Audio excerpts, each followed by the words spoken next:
Hello guys, today we're going over all Pokeballs.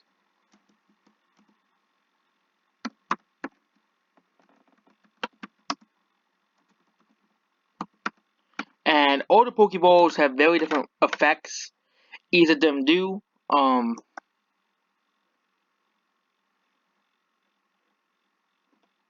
there are 27 different Pokeballs out there. And of course we have all of them. So we're going over all of them. First is the basic Pokeball. Okay, the basic Pokeball is the most iconic of them all. So we can't really be harsh on the Pokeball because it's the one you see everywhere. In the Pokemon anime, they don't use Ultra Balls or Great Balls, they always use Pokeballs. So it's everywhere and it's the most common Pokeball, it's the cheapest one, probably easiest to make, and it's also pretty useful early in the game. But it gets really bad after you try catching like a legendary or something really actually good. So it's in the middle. Next, the Premier Ball. Premier Ball is the useless Pokeball you get after getting 10 Pokeballs. It's exactly the same as, the Pokeball, but you get only one of them after clicking 10 at once. So, of course, they suck. Next is the Great Ball. The Great Ball was introduced, and it's a improvement over the Pokeball. It is pretty good for most of the game until you get to Ultra Balls, so it's B tier. Next is the Ultra Ball. The Ultra Ball is the standard Pokeball used for catching, higher level Pokemon. Of course, it's going to be S tier because it's A tier or no S tier because it's a pretty standard Pokeball. It is the most expensive Pokeball out of all these ones so far, but it does have a pretty high catch rate. And it's easier to catch Pokemon with Ultra Ball than with a Great Ball, and of course the Premier Ball and Pokeball. Next is the GS Ball, which only appears in the anime. You can't catch anything with it either, so it sucks. Next is the Master Ball. The Master Ball can literally catch anything without fail, so we'll be bumping down the Ultra Ball down to A tier, because the Master Ball can literally catch anything without fail. But the thing is, you only get one per game, so we can't really put the Ultra Ball down in A tier, because Ultra Ball you can get infinite amount of them, and Master Ball you only get one, barring events. Next is Beast Ball. Beast Ball is pretty useless on other Pokemon. It is pretty garbage, but it's really great when you're trying to catch those Ultra Beasts. So it is B tier, because it is pretty good while trying to catch the Ultra Beasts with purpose. But you try to catch it, like, Pidgey with, this ball. Next is Dive Ball. So Dive Ball is already pretty good when you is good useful when catching water Pokemon. Um, and it has a 3 times multiplier when catching catching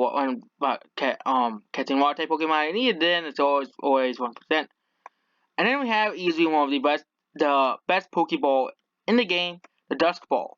The Dusk Ball, basically, if you play in the game at night or in caves or in anything that is dark or gloomy, you'll be able to catch the Pokemon easier. And it's the same. It's even a higher multiplier. I think it's higher than the Ultra Ball, which is pretty useful.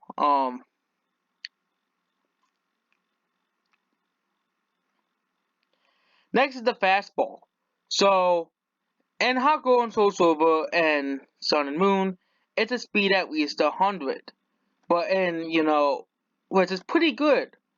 But if you don't know the Pokemon stats, you'll have to look up Pokemon stats to and it's a very small pool because Pokemon with a speed of 100 is pretty rare, but it is pretty worth if you're trying to catch a legendary over the speed of 100. Friend Ball.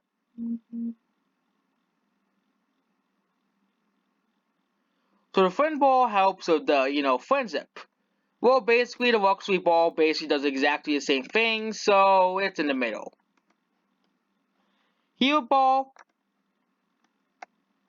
The Heal Ball would be good on paper, but after you catch your team of Pokemon and they go onto the PC, so no.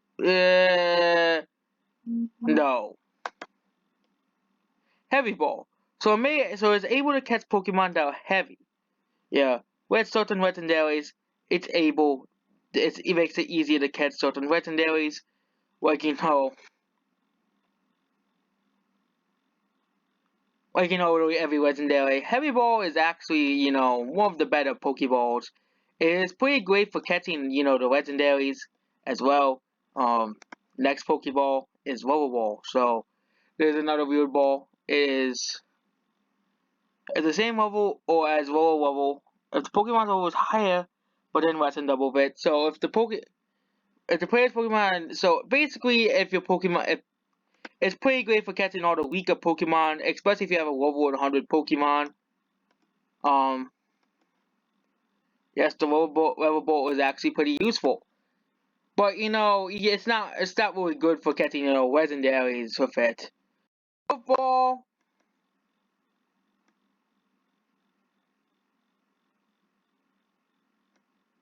it sucks. And but they did redeem it in Pokemon Heart Gold and Soul Silver and Sun and Moon, and now it is if it's the same species in opposite gender.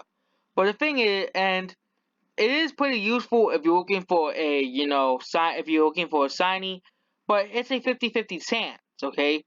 You don't have, so overall, it does have a pretty high multiplier, but only thing it could be useful is if you're looking for Pokemon for breed, or if you so happen to find that shiny, so it's in the middle. Next is the Rule Ball. So the Rule Ball is basically a Pokemon, yeah, it's only used when fishing, and this ball and the net ball are completely much better than this ball, so it's ETL. Luxury ball is basically the same as the friendship ball. Okay, the friendship ball is pretty useless. When you realize it's a luxury ball, it does, but the only thing it does is set the Pokemon's friendship to 100. But the luxury ball, um, alters the amount which caught by a Pokemon friendship rises. So it makes the luxury ball higher because this is just basically a normal Pokeball. So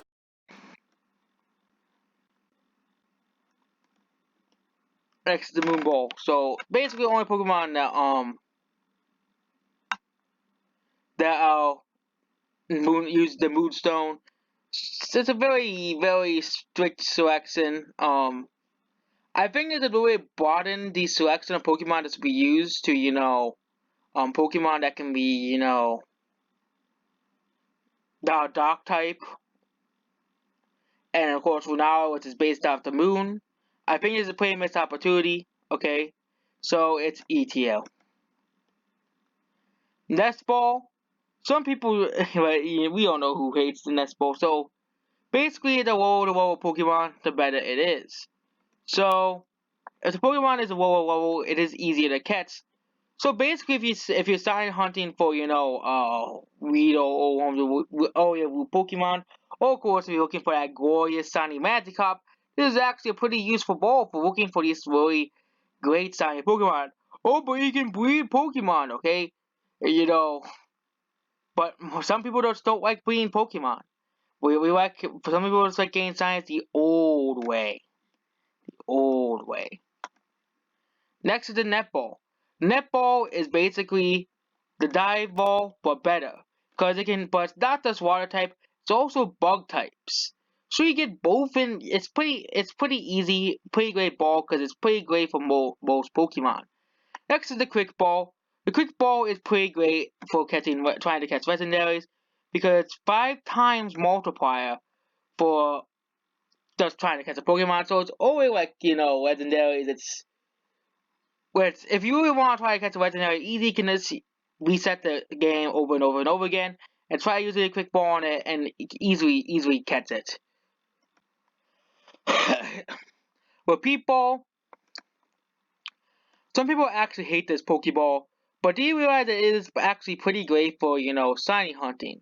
Of course, shiny hunting is, a lot of people do that, so, and like the Nest Ball, it's pretty good for shiny hunting, because if you're looking for a shiny Pokemon, and especially if it's a Pokemon you already have, It's pretty much it's pretty much a great ball to use for trying to catch these shiny Pokemon that you're trying to get. Next is Timer Ball. Basically, it's a great ball for trying to catch, legendaries. Pretty easy to get legendaries with that ball because it takes. And next is the special balls, which first is Terrace Ball. Basically, a Terrace Ball is just the Pokeball. That's basically what it is. It is only if it's handed out at events. Dream Ball and Park Ball we can't really rank those because they're special Pokeballs that catch all the time. Safari Ball, it sucks. It reminds everybody of the terrible times in the Safari Zone. And the Sport Ball is basically a much better version of the Pokeball that you can use against here. And these other Pokeballs will not be ranked because that's it. Goodbye.